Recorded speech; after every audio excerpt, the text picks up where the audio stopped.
We've been doing a Stranger Things thing here for a few weeks, and here's what we've been looking at: this upside down world of Jesus, this upside down world that the early church lives in, and that we're called to live in, is kind of what we've been working toward. It is the world where,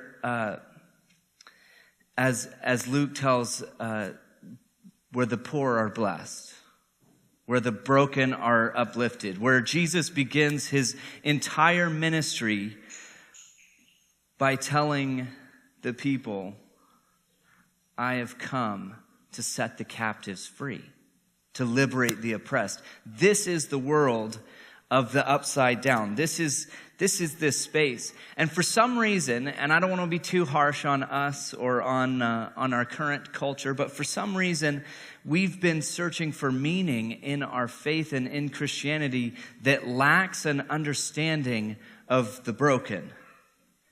And we've spiritualized this whole world of poor and oppression and brokenness in a way that prevents us from stepping in and living in this upside down world. And so we've done this in a few different ways. We've looked at economics. We've looked at the religious world of Jesus. We've looked at the political world of Jesus. We've looked at the social world of Jesus. And we're going to continue that process today. But you can guess this is a different kind of Easter sermon.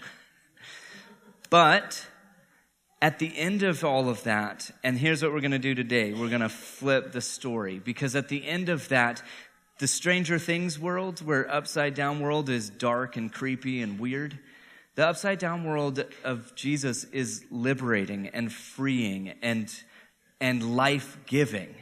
It is a place of renewal that is beyond just the spiritual world. It is a physical place of renewal. And so we're going to also introduce, you can tell me how well I do this, we're also going to introduce our next series today of Renewal. It's interesting how many world religions have a holiday right in this time period.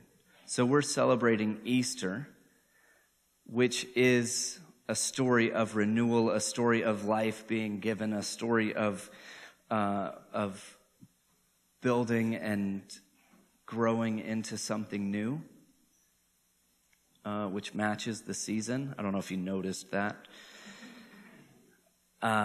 But other religions also celebrate a similar moment. In fact, I was in a conversation just a few days ago with a woman who's Muslim, and she was talking about now this gets a little complicated because it's not all Muslims, it's a cultural thing that happens in her specific place of the Muslim story.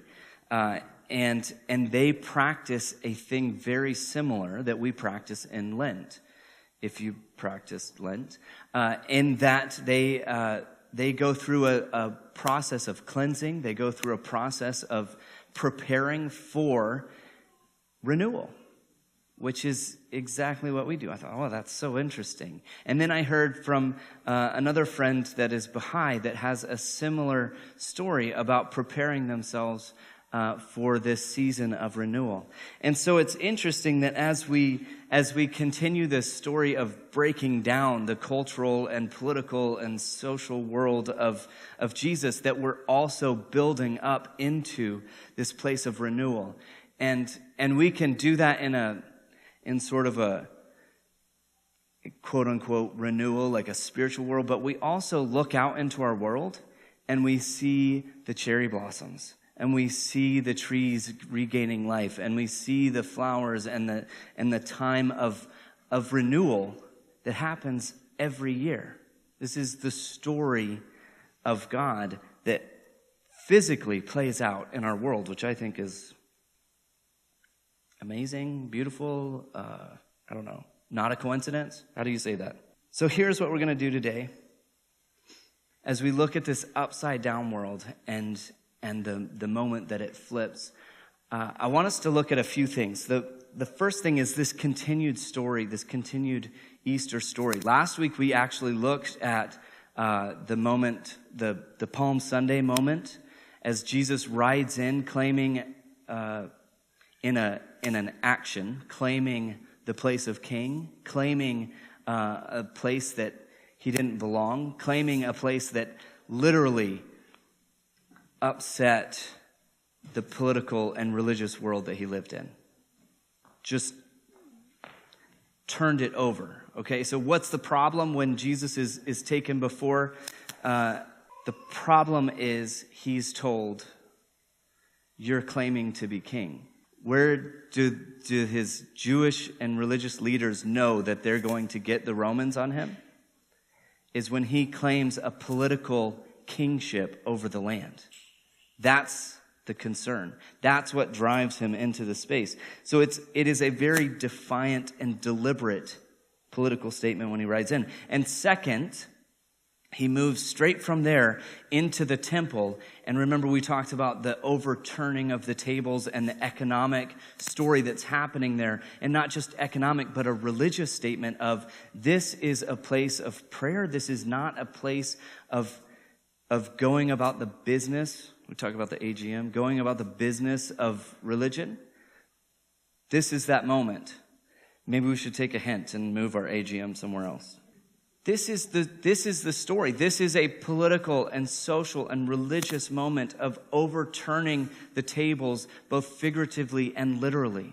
And so as the story continues and as we press into that moment of Good Friday, Jesus literally overturns the tables with a story that is so compelling and so enriching that we can't help but pause and recognize what Jesus is doing. So let's talk about that. So in that moment, Jesus does something new in an effort to take this out of the normal Easter Sunday service and to continue our theme of real world overturning of the system and the empires. Let's talk about what happens when Jesus gives his life up. First of all, this is a willingness to submit to the empire. In that process of giving over his life, he undoes the system, the glue, the binds, everything that makes the empire work. He is undoing that in the process of giving his life. And it's two empires that we're talking about, right? Because he teaches us in that moment, it is worth more for me to give my life so that you can see what it means to subvert the empire than it is for me to continue teaching, to continue doing miraculous things, to continue the work that has been going on. There is a value placed in that moment that we often miss when we skip to the resurrection. So we're going to pause for a moment. The religious leaders are threatened. Chaim asked us last night, he said, he was trying to understand why that had to be on a cross. Like, why did, and we were like, well, it was more painful. And that, I think it caught him off guard. And so he asked the next question, but why did they want that? And how do you explain to a 7-year-old that there is an empire in place that is threatened by someone that goes around and loves on people? How do you explain to a child that the empire is worried about someone who cares for the world? And in that moment, what happens is this literal outpouring of Jesus' love that says, we are undoing the system in this process. The empire loses its power when he gives his life up. Strangely, the religious empire also loses its power when he gives his life up. Because the world of, again, we don't want to get too dark here, but the world of religion is often about control. It is often about holding captive and producing the right actions out of that, right? It is a story as old as religion is, that we use it to control and oppress. And when Jesus gives his life up and offers a truly different way to live, the world sees it.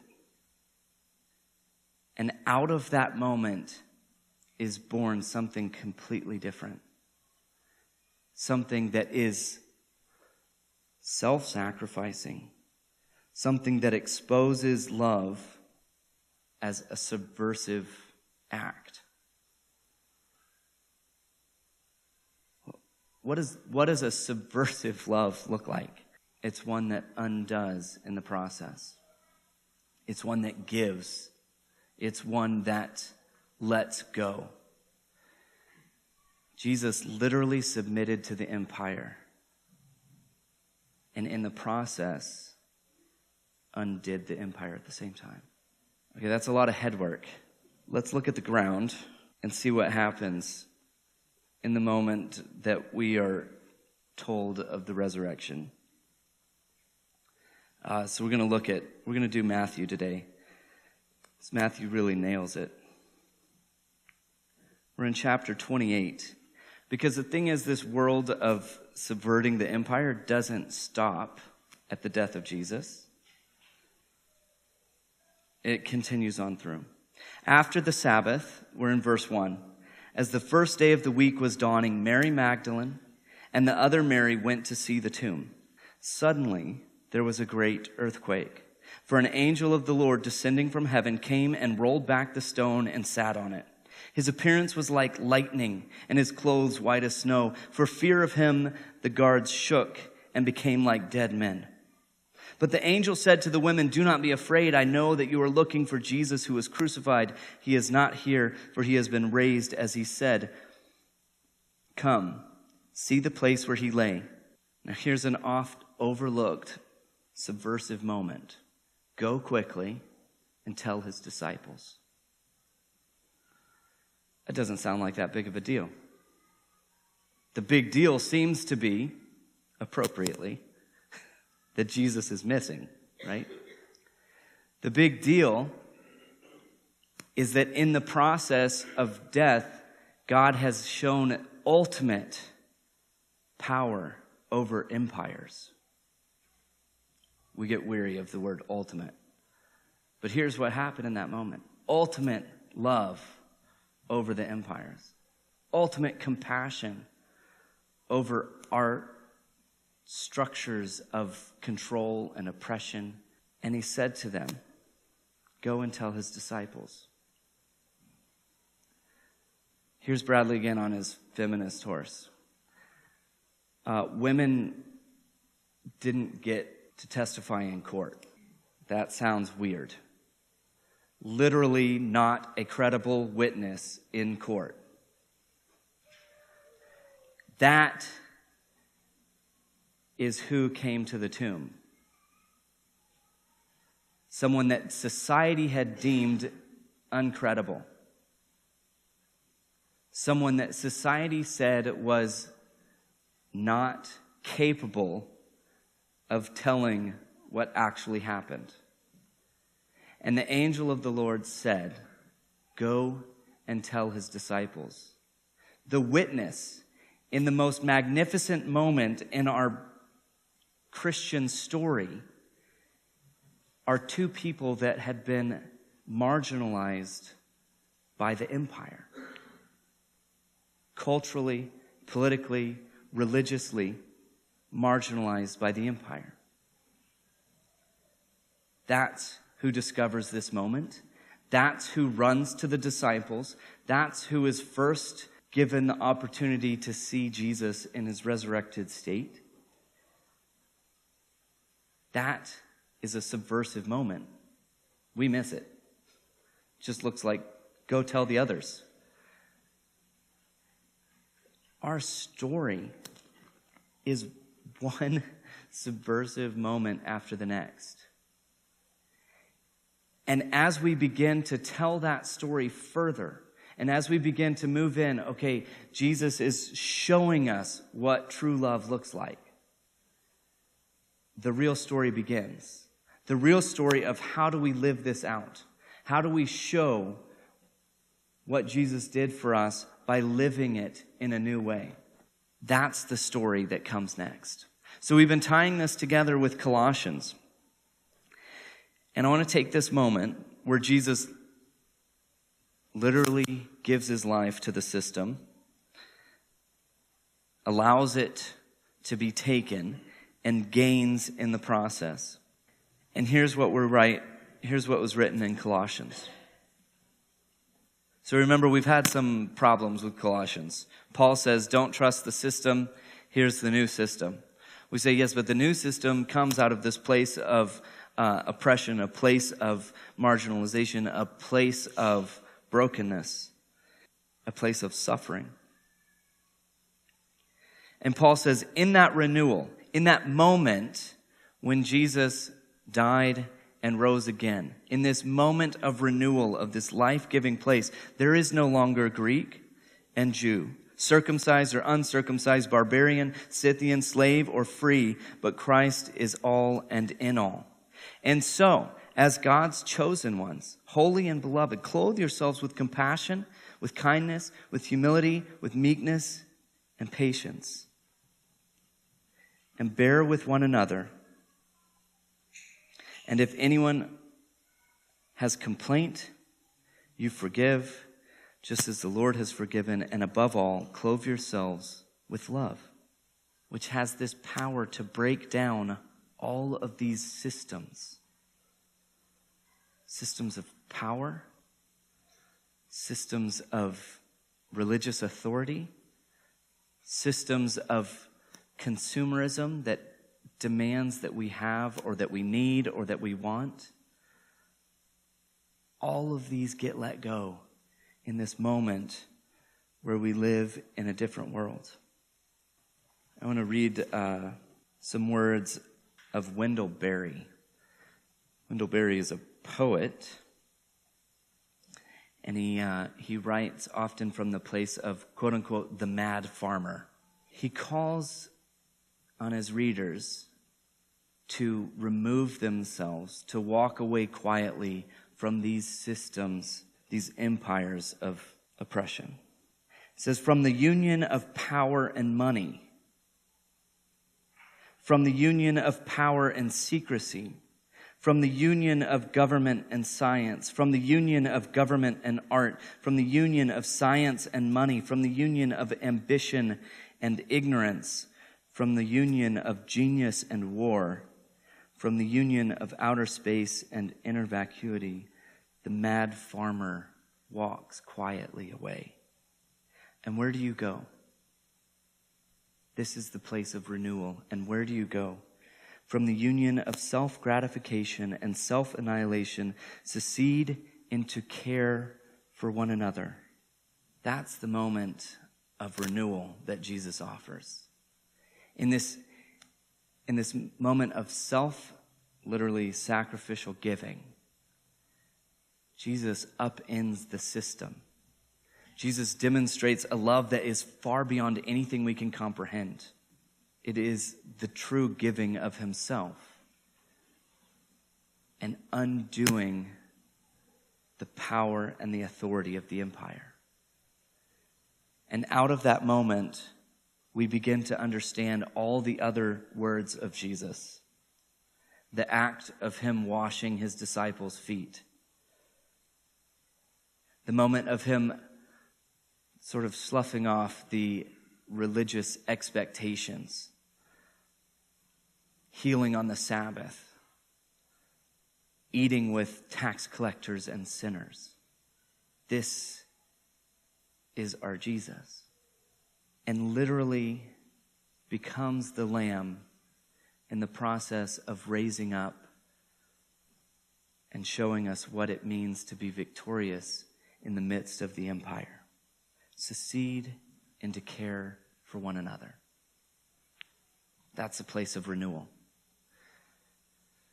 So as we move into this, and what does this look like, and what does this mean? The question is, where in our lives are we allowing ourselves to be overtaken by systems and expectations and obligations? Where are we giving into empire, not in a subversive way, but in a way that empowers it? And where do we have the ability to let that ethic of love speak deeper into our world?